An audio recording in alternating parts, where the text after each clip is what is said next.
So many people think that careers are destroyed by bad decisions and toxic workplaces or unfair bosses. That's all wrong.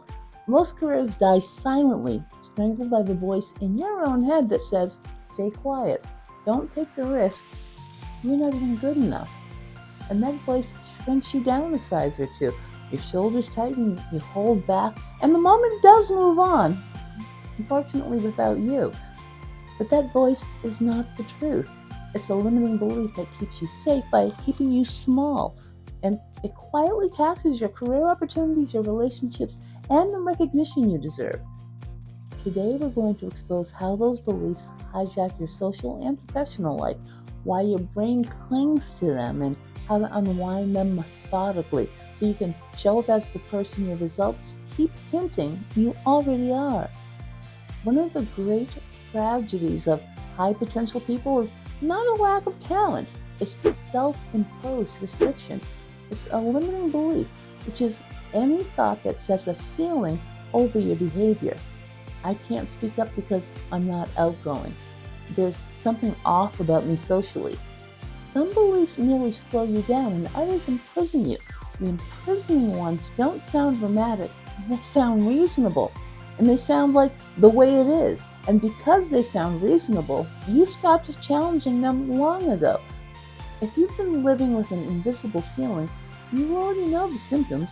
You rehearse what you'll say and then you don't say it. You replay conversations and decide you blew it, or you enter rooms scanning for threats instead of allies. Do you see how your belief is the script and your behavior is just reacting?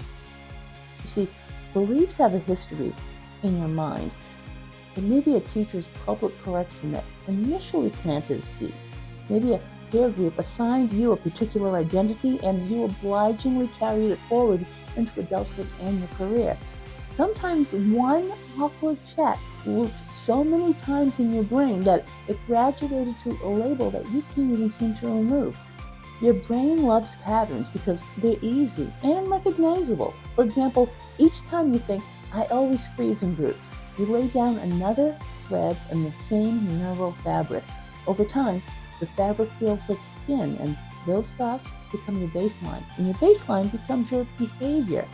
If you keep telling yourself you're terrible at small talk, you'll feel your chest tighten before you've even learned what the other person does.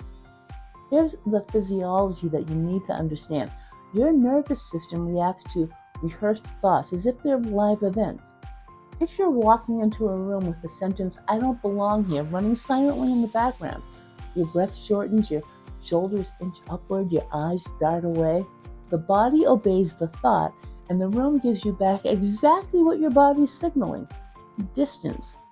You then use the distance as evidence that you never belonged, which strengthens the belief that started the loop. That's not fate, that's a self-fulfilling circuit. Limiting beliefs don't live only in your head.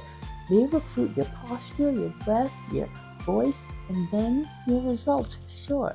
Picture a consultant who's technically outstanding, quick on the uptake, and paid for horsepower or their ability to get things done.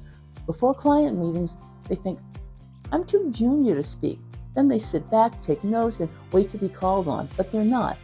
The notebook fills with good ideas, but no one hears them. And then 6 months on, the feedback comes, solid but not seeing leadership potential. It wasn't the ability, it was the belief that the voice didn't belong in the room, and acted so convincingly that the room believed it too. Three forces keep the old script in place. The first one is cognitive bias, where you filter new moments through old meanings. Let's say that a neutral pause in conversation becomes proof that you're awkward. Second is pain avoidance. If you decide you're bad at networking, you never risk the discomfort of starting a conversation. And third, your brain craves consistency. If you've worn the badge of quiet one for a decade, speaking freely can feel like a betrayal of the self that you know. So here's the very liberating truth. Beliefs are not facts. They're habits, thought, and habits can be changed with practice and evidence. Just start by noticing the sentences that steer your behavior. Don't pretty them up. Don't argue with them yet. Just catch them in the wild. When your calendar shows a team meeting and your stomach drops, ask, what Would I have to be thinking to feel this way? You'll hear it. I'm not ready. My ideas aren't valuable. I'm not good in groups. Write those down exactly as they appear in your mind. Keep going. Where do you assume nothing can change? Where do you speak to yourself in absolutes? Always, never, everyone, no one. Where do you predict outcomes before any data exists? Capture them all. This is not a manifesto, it's just a lab sample. Awareness is the first line of disruption. You can't retire a script that you refuse to read. Now, without attacking yourself, examine a single sentence as if it belonged to a client that you respect. Ask calmly, is this a verified fact or a practiced interpretation? Most truths dissolve under neutral inspection. When a sentence resists, use the $1 million lens.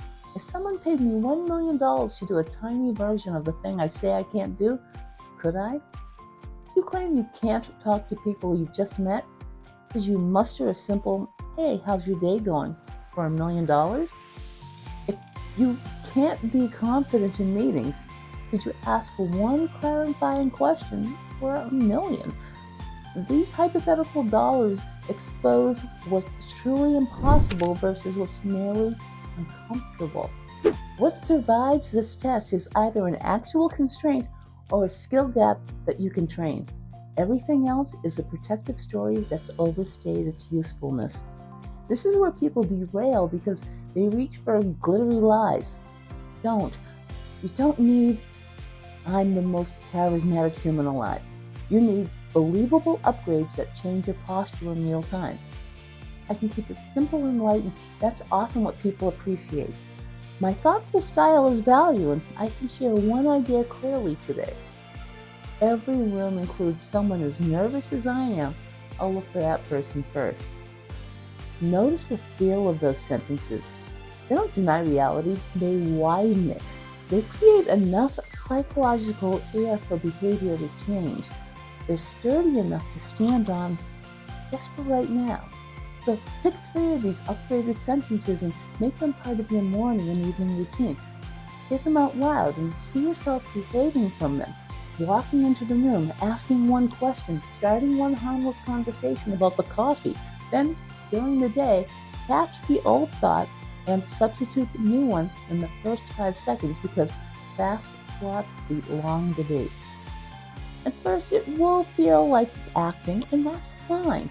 Your brain will catch up to your behavior if you've given enough consistent repetitions, and as weeks become months, the new pathway becomes your default. Everyone has a friend or a colleague who keeps you in your old identity because it's comfortable for them. You need to limit exposure to conversations that constantly confirm your worst assumptions about yourself.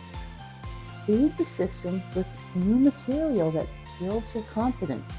Skillful communication books, sane voices, great coaching, great podcasts. If an old social injury keeps hijacking present moments, address it directly, professional, because healing is nothing more than system maintenance. Because your beliefs are socially contagious, spend time with people who relate to you as the person you're becoming, not the person that you've been narrating. High performers often report a special brand of doubt. They think I'm more capable than I am. Treat it the same way. A feeling is not a fact. Create an evidence file, actual emails, outcomes, thank yous, real metrics. Review it before high-stakes moments to calibrate your perception. Then flip the spotlight. Instead of monitoring yourself for fraud, point your attention toward service. How can I contribute in the next 5 minutes? You see, preoccupation fuels the imposter loop, and contribution just punctures it. None of this is mysticism. It's plasticity, repeated thoughts and behaviors that are wired together. Negative self-talk keeps the amygdala vigilant and your body braced. Upgraded thoughts, engaged in small, real actions, they recruit the prefrontal cortex and calm the threat response. Over time, the pathway you use most thins. Like muscle tissue, neural tissue adapts to the load that you place on it. So place a better load. Now for the next day, Just become curious in your own life. Notice one limiting sentence in real time, write it down, and replace it immediately with the upgrade that you prepared. Then do a micro action that proves the upgrade plausible. Smile at the barista. Ask a teammate a genuine question. Share one idea in the meeting rather than the 5 that you had planned that you never share. Small wins reprogram faster than big speeches. The body registers the new evidence and sends a memo upstairs. You did it, and nothing terrible happened. Congratulations, you just edited the script. Here's what we've done. We took the invisible cage and traced its bars. We watched how a sentence recruits a posture, a breath, a silence, how an old story becomes a current reality. We surfaced the sentences, tested them, and replaced them with upgrades that you can stand on today. We protected the new build and gave you a 24-hour lab to collect proof. Your potential has never been the issue. Your story about potential has. Change the story, and the room you walk into changes with it. Start right now. Just rewrite one sentence. Take one new action. Prove yourself wrong in the best possible way. The opportunities you thought were behind a locked door often sitting on the other side of the thought you no longer have to believe.